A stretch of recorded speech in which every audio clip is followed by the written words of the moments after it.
공매만 30년 하고 있는 공매아재입니다. 오늘은 용어에 대한 이야기를 좀 해볼게요. 좋아요, 구독, 알림 설정 꼭 부탁드리겠습니다. 여러분들이 토지를 매입하기 위해서 토지 이용계획 확인서를 발급받게 되잖아요. 토지 이용계획 확인서에 사고지라는 표현이 가끔 보입니다. 그 사고지가 무언지에 대해서 잘 모르고 간다면 공매로 굉장히 저렴하게 낙찰받은 토지가 큰 아픔으로 다가올 수도 있습니다. 분명히 토지 이용계획 확인서를 발급받아서 확인했는데 다른 것들은 뭐 익숙하게 확인이 잘 됐는데 사고지라는 표현이 기재되어 있는데도 불구하고 그 내용을 간과하고 토지를 낙찰받는 경우에 굉장히 큰 어려움에 봉착할 수 있다는 겁니다. 그러면 지금부터 한번 살펴보도록 하겠습니다. 토지 이용계획 확인서의 상단에는 국토의 계획 및 이용에 관한 법률에 따른 지역 지구 등하고 표현이 있고요.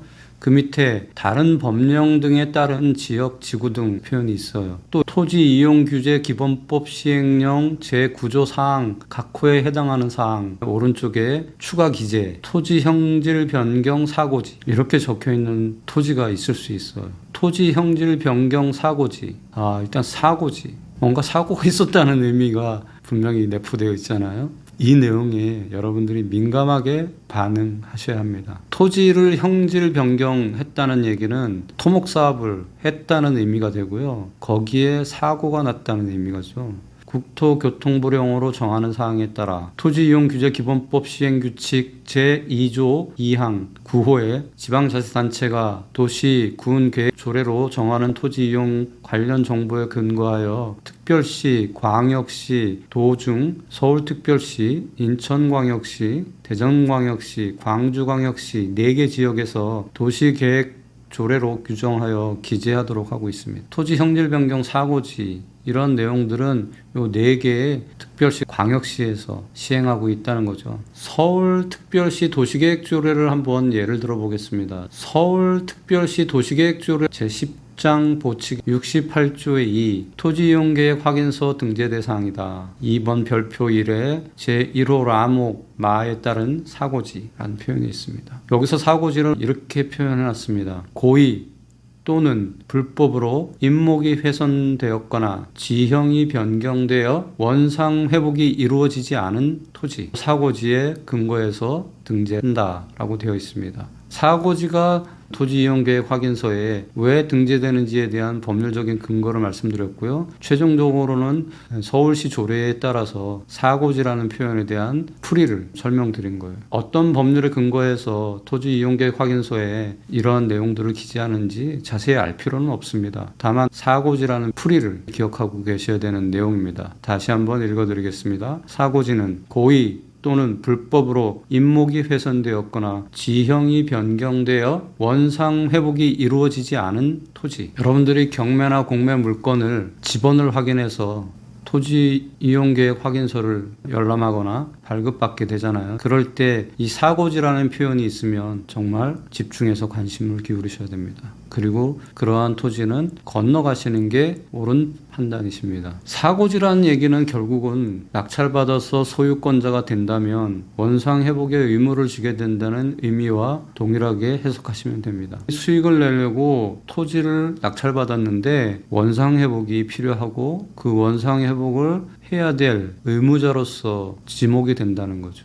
의무자로 법률적인 의무를 떠안게 된다는 거죠. 공장을 낙찰받았을 때 폐기물이 가득 들어있으면 양수인이 그 폐기물을 치워야 되는 거와 마찬가지로 이렇게 사고지라고 적혀있는 토지를 낙찰받으면 그걸 원상 회복해야 될 의무를 지게 된다는 겁니다. 오히려 낙찰받은 토지 금액보다도 더 많은 비용을 들여서 원상 회복을 해야 되는 상황이 벌어질 수 있죠. 보통 임야 같은 게 훼손이 돼서 원상 회복을 하려면 축대를 쌓고 이렇게 해야 되는데 그 토목공사 비용이 장난이 아닙니다. 그래서 이건 배보다 배꼽이 더 큰 일을 만들 수가 있다 그런 얘기입니다. 원상 회복하는 비용이 얼마 들어가는지 확인해보고 그 비용이 작다면 오히려 또 그때는 수익을 낼 수 있는 물건을 찾을 수도 있는 거겠죠. 그런 의미에서 회복에 대한 이야기를 한번 좀 해볼게요. 사고지라고 표현되어 있는 거를 해제해 준다는 거죠. 그 해제해 주는 거에 대한 내용을 또 한번 설명드릴게요. 서울 도시계획 조례를 이용해서 말씀드릴게요. 다른 지역에는 다른 지역 조례를 확인해 보셔야 됩니다. 서울 도시계획 조례 시행규칙 제4장 제9조 불법 훼손된 임목 등의 사실 명시 및 해제. 그 명시의 해제는 별표 2의 방법에 따른다. 해제 방법을 한번 보겠습니다. 토지 소유자 등이 원상 회복 계획서, 복구, 계획도면, 공사비 산출액 등을 작성 제출한 경우 원상 회복 계획의 적합 여부는 관계부서 협의를 거쳐 도시계획위원회에 상정하여 그 결정에 따른다. 가 임목 훼손의 경우 복원 방법 서울특별시 헥타르당 평균 임목 축척의 120% 이상이 되도록 식재하여야 한다. 비용이 꽤 들겠죠. 식재 후 3년 이상 임목의 활착을 위한 유예 기간을 주어야 하며 그 기간 동안 임목을 관리하여야 한다. 수목의 생존율이 저조하여 재식재한 경우 또한 같다. 3년간 기다려야 된다는 겁니다. 활착된 임목 축척을 측정하여 서울특별시 헥타르당 평균 임목 축척의 120% 이상 되어야 해제할 수 있다. 그러니까 식재된 나무들을 훼손했을 때 이렇게 다시 식재해서 120% 이상 임목 축척이 나와야 해제해 준다는 거죠. 거기다 또 관리 의무까지 있어요. 식재한 임목의 관리. 토지 소유자 등은 식재한 임목에 대하여 매년 생육 상태를 조사하여 그 결과를 제출해야 한다. 이 경우 공인기관의 기술자에게 그 관리를 위임할 수 있다. 본인이 직접 제출하든지 위임해서 해야 되는데 둘 다 보통 일은 아닙니다. 제출된 생육 상태에 대하여는 관리대장에 그 관리 상황을 기록하여야 한다. 또 식재할 임목은 산림청에서 정한 조림 권장 수종 중 용재 수종으로 하되 도시 생태 현황도의 현종 식생도를 참조하여 주변 경관과 환경에 잘 어울리는 수종으로 한다. 이때 식재한 임목은 판매를 목적으로 재배하는 나무로 보지 아니한다. 식재하고 나면 팔 수도 없다는 얘기예요. 주변과 맞춰서 권장 수종을 식재해야 되는데 비싼 나무가 선정이 된다면 비용 장난 아니겠죠. 임야를 식재된 나무들을 훼손했을 경우에 이런 방법을 통해서 해제를 받을 수 있다는 얘기고요. 무단 형질 변경을 한 경우에 복원 방법 훼손 전 경사도의 110% 이상을 성토 절토하여야 하며 재해 방지를 위하여 최선을 다해야 한다. 이 경우 훼손 전 경사도의 산정은 가장 최근에 작성된 지형도에 따른다. 복구 후 3년 이상 토양의 안정화 기간을 주어야 하며 그 기간 동안 토양의 상태를 지속적으로 관리해야 한다. 토양의 안정화가 이루어졌을 경우 경사도는 훼손 전 경사도의 105% 이상 되어야 해제할 수 있다.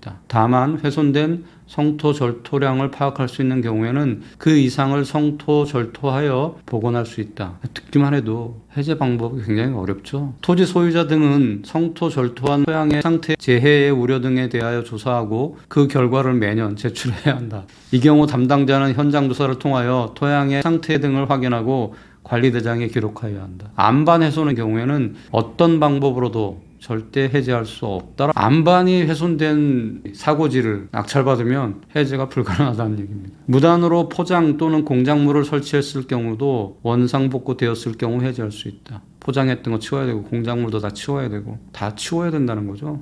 복구 완료된 토지에 대하여는 토지이용계획 확인서의 명시를 지체 없이 삭제해야 한다. 나무를 훼손했더라도 토지의 형질을 변경했더라도 원상 회복 후 3년간 관리한다는 얘기가 앞에도 나오고 뒤에도 나오죠. 적어도 비용은 비용대로 드리고 그 다음에 3년 동안 또 지켜봐야 되고요. 그걸 또 계속 조사해서 보고해야 되고요. 그 다음에 또 담당 공무원이 현장에 확인차 나온다는 얘기죠. 사고지를 해제하는 거는 거의 어렵다. 해제한다고 한들 비용을 너무 많이 들여야 되고 또 3년 이상 기다려야 되니까 이렇게 말씀드리겠습니다. 여러분들이 공매나 경매 물건을 확인하실 때 토지이용 계획 확인서상에 사고지로 뜬다 그러면 패스하십시오. 정신건강에 좋습니다. 오늘은 여기서 마치겠습니다. 좋아요, 구독, 알림 설정 꼭 부탁드리겠습니다. 감사합니다.